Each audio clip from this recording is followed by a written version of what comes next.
Bonjour à toutes et à tous. Aujourd'hui, on va s'intéresser à ce qui fait vraiment tourner une entreprise, ce qu'on ne voit jamais, mais qui est pourtant essentiel. Je parle bien sûr de la gestion administrative. C'est un peu le moteur invisible qui permet à tout le reste de fonctionner. On pense tout de suite aux grandes stratégies, au marketing, aux ventes, mais est-ce qu'on s'est déjà demandé ce qui permet à tout ça de se faire au quotidien sans le moindre accroc? La réponse, elle, est souvent dans l'ombre, mais elle est absolument fondamentale. C'est exactement ça. C'est vraiment l'art de mettre de l'ordre là où il pourrait y avoir un chaos total. En fait, les professionnels de l'administratif sont les architectes du quotidien au bureau.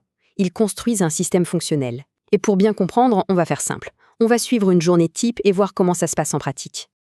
Allez, on commence par le plus concret, le tangible. Avant même que la plupart des gens n'arrivent au bureau, le travail a déjà commencé. L'idée, s'assurer que l'espace de travail soit une invitation à la productivité par un parcours d'obstacles. Et là, l'enjeu va bien au-delà du simple confort. Une bonne chaise ergonomique, ça veut dire moins d'arrêts maladie. Le respect des normes de sécurité, ça permet d'éviter des drames et des ennuis juridiques. En fait, chaque point sur cette liste est un pilier qui prévient la perte de temps, qui protège les équipes et qui garantit que l'entreprise est en règle. Cette diapositive, elle illustre parfaitement l'état d'esprit. D'un côté, on attend que ça casse. La clim qui lâche en pleine canicule, ça, c'est le curatif. De l'autre, on anticipe. On planifie les contrôles pour que justement, ça n'arrive pas. C'est toute la différence entre être en mode pompier, à courir éteindre les incendies, et être en mode architecte, à construire un bâtiment solide dès le départ.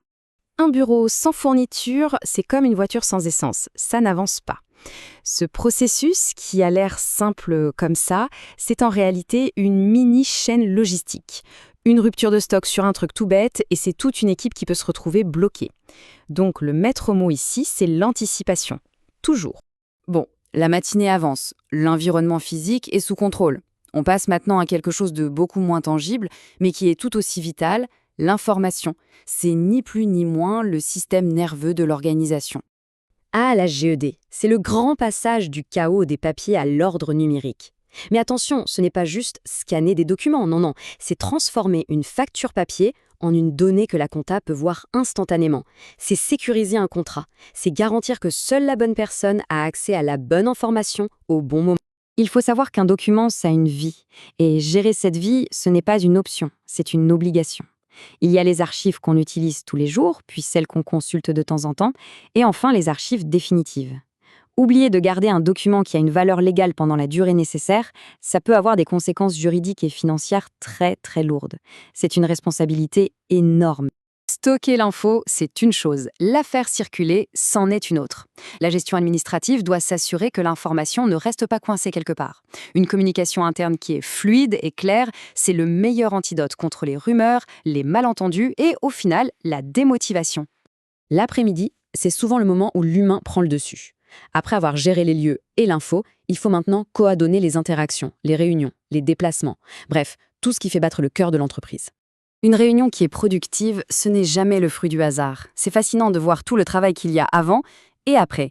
C'est ce processus hyper rigoureux qui transforme une heure de discussion en de vraies décisions, avec des gens responsables et des délais à tenir. Sans ça, une réunion, c'est souvent juste une perte de temps collective. Organiser un séminaire, ce n'est pas juste de la logistique, c'est de la pure gestion de projet et de budget. Comme on le voit sur ce graphique, il faut savoir où mettre l'argent, il faut négocier, il faut piloter un projet qui peut être complexe, tout ça pour atteindre un objectif précis, et bien sûr en maîtrisant les coûts. Et quand les collaborateurs doivent voyager, c'est une autre machine qui se met en route. Il y a un double enjeu. D'un côté, il faut assurer le confort et la sécurité de la personne pour qu'elle soit efficace sur place. De l'autre, il faut garantir une gestion administrative et financière super rigoureuse pour l'entreprise. C'est un équilibre assez délicat à trouver. On passe maintenant à la 4e partie. Après avoir vu toutes ces tâches, on peut se demander, mais qu'est-ce qui définit un excellent professionnel de l'administratif aujourd'hui? Eh bien, on peut résumer ça en 3 piliers qui ne vont pas l'un sans l'autre. Le premier pilier, ce sont les savoirs. Le socle théorique, en quelque sorte. Connaître les durées de conservation des documents, les règles de sécurité. Si on n'a pas cette base, on risque de faire des erreurs qui coûtent cher ou même de créer des problèmes légaux pour l'entreprise. C'est vraiment le fondement. Ensuite vient le savoir-faire. C'est la mise en pratique. Savoir utiliser un logiciel, rédiger une note parfaitement claire, jongler entre 3 urgences sans céder à la panique. C'est là toute la différence entre connaître la théorie et savoir l'appliquer pour de vrai, sous pression. C'est la compétence en action. Et enfin, le savoir-être. Et franchement, c'est peut-être ça qui fait toute la différence. La rigueur, la discrétion absolue, l'adaptabilité. Ce sont ces qualités humaines qui transforment une fonction technique en un véritable partenaire stratégique, quelqu'un qui facilite le travail de tout le monde et qui anticipe les besoins. Alors, pour conclure cette analyse, comment est-ce qu'on doit percevoir ce métier? Il est vraiment temps, je crois, de changer de perspective. Le point crucial, il est là.